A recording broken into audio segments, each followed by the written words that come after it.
Ladies and gentlemen, today is the day. As you know, I'm back from Dusseldorf, from Worlds, and we're trading up 1,000 very rare drop items, going for painted octanes, painted standards, and I suppose I'll have a little chat with you about the event, what I got up to, how it went, and all that good stuff. So make sure you drop a like, subscribe down below to join the Pixel Army. As you know, I'm looking to do these very rare trader videos, the black market trader videos, which you'll see on the channel very soon, a lot more often, and videos like that would not be possible without the help of the sponsors of this channel, because they're about 30 to 40,000 credits, depending on the video, every single time. So I really do appreciate you supporting them and supporting me. So I'm going to play the sponsored intro, then we're going to get in, do some trade ups, have a chat, and just have a good time. This video is brought to you and sponsored by Loga.com. Go and buy your items. That's me, by the way, the salesman in the photo. All you got to do is put the items you want in your cart, tell them your account, and they'll add you to trade with, and make sure you use code PIXEL at checkout for 6% off your purchase. So be sure to click the link below and check it out today. Before I start the trade-ups as well, I want to give a massive shout out to Christopher, who gave me this Rocket League bracelet. They knew orange was my favorite color, so they've included orange and titanium white beads for the bracelet. I keep it here on my desk. See it every day. I really do appreciate it. Everyone that came up to me and said hello was absolutely just phenomenal. So nice. So nice. So if I did meet you at Worlds and you are watching this video, thank you, because there was no one that I met that was, you know, a negative experience. So I really do appreciate it, and thank you for all the kind words. And to all my friends, I loved seeing you. It was just so sick. Honestly, Worlds was so sick. So I went to Worlds with a bunch of close friends. I went with my friend Emilio. I went with Max, who you guys would have seen in a bunch of my videos. Not Max Gazelle, the OG Max. Maximus, who's been in a couple of my more recent videos. And then Juan and Max's girlfriend Jenny as well. And it was such a good time. It's my first time ever going to Germany. So it was very interesting. It's kind of like the UK, but just at least where we were in Dusseldorf, just sort of better. Like a little bit better. Very similar, but a bit better. Things just seemed a little bit more efficient. Very expensive, though. I will say this. I tweeted about it. The tweet kind of popped off, not going to lie. But basically, for whatever reason, well, I say for whatever reason, they wouldn't let you bring anything into the event. You couldn't have any liquid, any drink, or any food. And that's fine. Ooh, okay. Orange standard. One down, one to go with the painted octane. I do get that. But unlike in the UK and most places in the world, and I don't see why not in Germany, they don't have to give you tap water. In the UK, if you go to a restaurant or a pub, they legally have to give you tap water for free if you ask for it. Because, surprise, surprise, you need water to live, right? But at the venue, they didn't do that. They didn't do that. So they charged €8 for a cup of water. And some people even had the audacity to say to me, yeah, but it's not that bad, because if you give them the cup back, they give you €3 back. That means it's €5 for a water. Their chocolate milk costs less than that.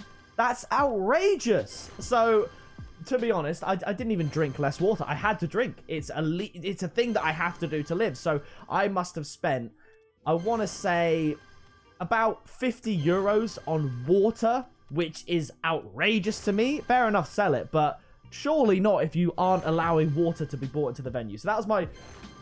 Oh, a titanium white hot shot. That's my one major sort of issue with the World's sort of event as a whole. Actually, no, I have another issue. I don't normally like to complain too much, but another one. The seating at Rocket League events is always so chalked. There's no one... I mean, London was a little bit better. You couldn't actually go between the levels. So if you booked, say, a level 0 or a level 1 ticket, you couldn't go up to level 2 and vice versa. At Worlds, there were 3 levels. There was level 0, level 1, and level 2. But there was no security or anything like that to stop you going one or the other. So there were people who booked the cheaper seats at the top of the venue in level 2 that went down to the lower levels to get a better seat, which means they're sitting in someone else's seat. And obviously, there's also no allocated seating. So I bought tickets for me and my friends. We bought tickets for section 113. It was perfectly placed, a great view, and there were certain series where we couldn't find a seat in the area that we bought tickets for, which means guaranteed there are people that didn't have tickets for that area that just sat there anyway, and they could because no one stopped anyone. I can understand it's very difficult to police that sort of thing, but it's also at the same time, it's just so annoying because you pay for certain seats, and some of the series we watched were just not in the right place. One of the series, I can't remember which one it was, we didn't even get a seat. We were just stood, even though we bought a seat. So it was a little bit annoying, but other than that, it was a phenomenal experience. And let me say, The German nightlife is absolutely mental. We didn't actually end up going out on the Saturday night, which is a little bit of a regret for me and the guys that went, because we anticipated going a little bit harder on Sunday night with like the parties and everything, with the event being over. But obviously Germany isn't going to stay open for Rocket League exclusively, so there weren't any like clubs open or anything like that. But we were out, not like out in the clubs or anything, but we were out in the middle of the city center on Friday night, and it was so packed. I've never seen anything like it, not even really in London, to be honest. I suppose I don't think I've ever been on a night out in London, so I can't really compare it. But I've been on a night out in Bournemouth, for example, which is near where I live. Also, speaking of Bournemouth, CEX store, 27th of August, Bournemouth, 12 p.m. midday to 4 p.m. I will be there playing Rocket League. Come and play me. You can win prizes, all good stuff. So shout out to Bournemouth.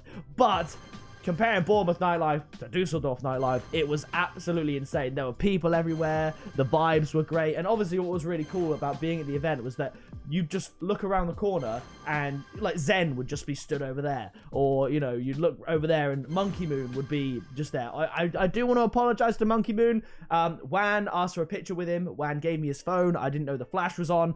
So I absolutely flashbanged Monkey Moon. So that is a little bit of an L from me. But, you know, just seeing everyone there, all the creators, there are a bunch of people that I met for the first time. There are a bunch of people that I met, you know, for like the second, third time, having met them at a previous Worlds. And it was just a good time. And I tell you what, weirdly, I didn't get ill. I think Mertzy sent a message to a bunch of people saying that COVID was in the air, and that's just sort of come to be the expectation of Worlds ever since COVID, really, is that whether or not it's intentional, someone is going to be there, maybe as an asymptomatic carrier of COVID. With that many tens of thousands of people, it's going to be in the air, so people are going to get sick. And I've seen a lot of tweets of people saying they are sick and stuff like that.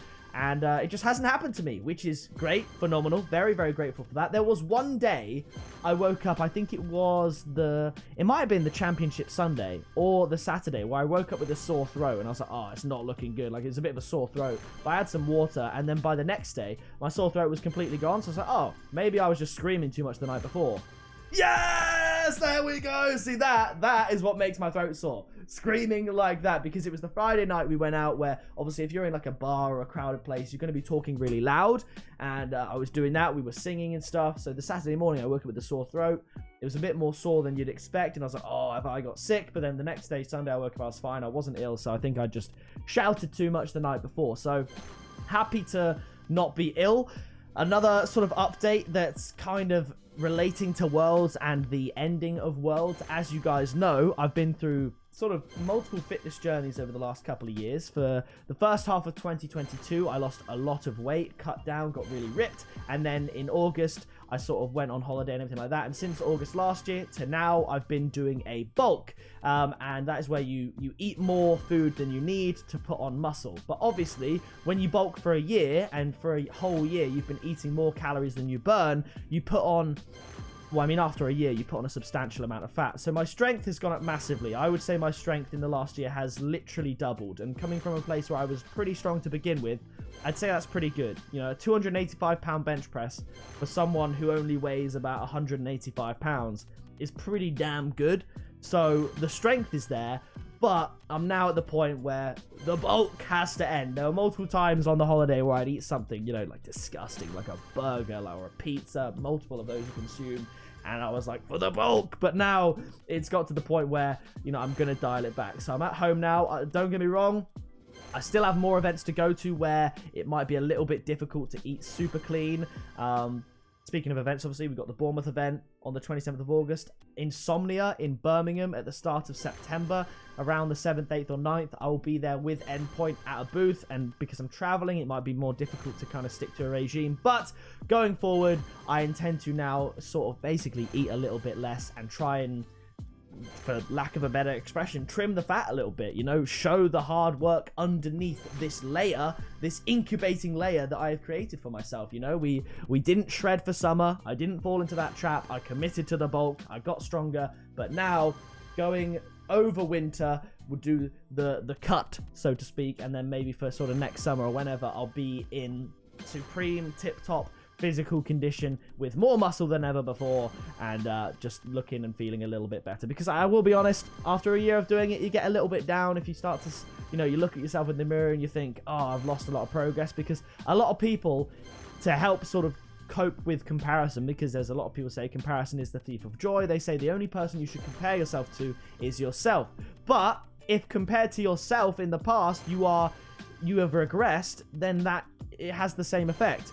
Now luckily there's the whole I have put on muscle side of things, so I'm as strong as I've ever been, but bulking is not conducive with looking particularly good, especially when you've been really lean before. So I'm looking forward to getting back into that. Part of me really wants to make, like, this is the problem with my life, is I get so into something that my thought eventually becomes, let's make content about it, you know, because if I get into something in my life, I start watching videos about it. So I'll watch fitness videos and stuff like that. So naturally, as someone who enjoys YouTube, it's not like I was a Rocket League player who got into YouTube. I was a YouTuber who got into Rocket League. So naturally, I get into fitness and I think I really want to make some fitness content. But I'm trying to hold off on it because I'm wary that I don't want to make content for everything in my life. I like it to be separate, because I did the same thing for football. I got really into football after the 2018 World Cup and made a football channel. And I still upload weekly on the football channel. And that channel's been going for 5 years. We're at nearly 25,000 subscribers. I'm pretty sure it's linked in the description. But I don't want to make content about every single interest in my life. That's one thing I like about cricket, to be honest. Whilst I'd love to make cricket content, the fact that it's so hard to film cricket content, and with the summer weather we've had in Britain, we've had barely any games, there wouldn't be enough content to go around. I like that Saturdays are a time for me to kind of escape from the content world. I don't have to think about making videos and stuff like that. As cool as it would be to watch me whack the ball for 6, or bowl someone out, etc. I'm glad that I get to sort of escape from technology and from reality. And I suppose, to be fair, the World Strip kind of did that, because one, my phone is like 5 years old, so my camera is not particularly good, especially my front camera. My front camera is terrible. But it means that I've not got into the habit, like a lot of people, of being at an event and whipping my phone out and filming stuff. Like, I have barely any pictures with anyone. I didn't go up to anyone and ask for a photo. The only photos of me at Worlds are photos that people took of me. So I'm very much, you know, I live in the moment, and at Worlds I was definitely taking it in. I brought my camera to vlog just in case I wanted to, but in the end I didn't. I just took it in, and when I'm truly engaged at an event or with friends and other people, I don't go on my phone at all. I like that when I'm alone, I go on my phone a lot, but I like that I'm not at the point of like addicted to my phone where I'm with friends and I'm just on it, because I don't see the appeal in that. I've committed my time and myself to the people that I'm with, the event that I'm at. I'm not going to bother filming it. Like, if I want to see video footage and photos of Worlds, I can look at someone else's photos. I don't personally see the difference for a lot of photos that people take of it being a photo that I've taken or a photo that someone else has taken. I was there in the moment, living it, and I gave all my attention to the event and the people around me that were there. So it was a phenomenal event. The time was great, no regrets, and yeah, I had an amazing time. The flight was really nice as well. It was like a 45-minute, an hour flight, an hour one way, 45 minutes the other,